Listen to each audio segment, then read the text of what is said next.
Hello everyone, welcome back to my YouTube channel.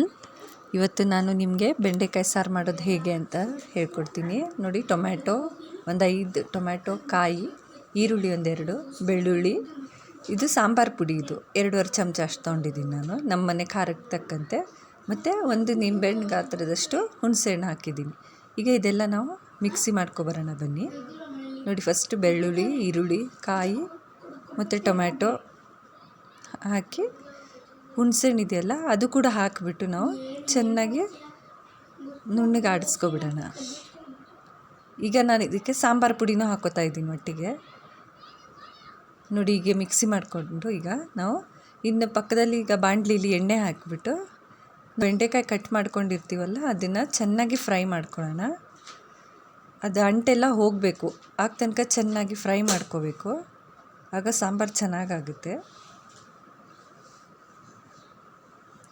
ನೋಡಿ, ಹೀಗೆ ಸ್ವಲ್ಪ ಸಾಫ್ಟ್ ಆಗಬೇಕದು. ಈಗ ಪಕ್ಕದಲ್ಲಿ ನಾನೀಗ ತಪ್ಪಲೆಗೆ ಒಗ್ಗರಣೆಗೆ ಎಣ್ಣೆ ಹಾಕೋತಾ ಇದ್ದೀನಿ.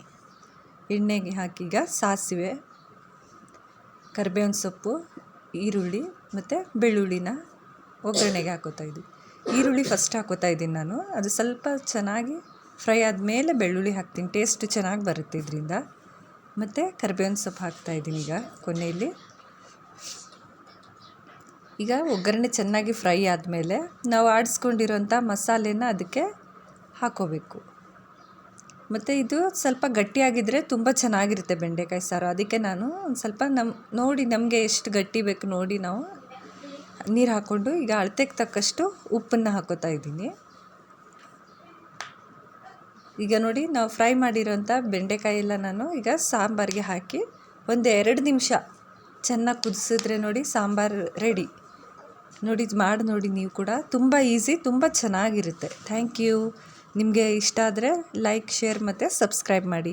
Thank you so much.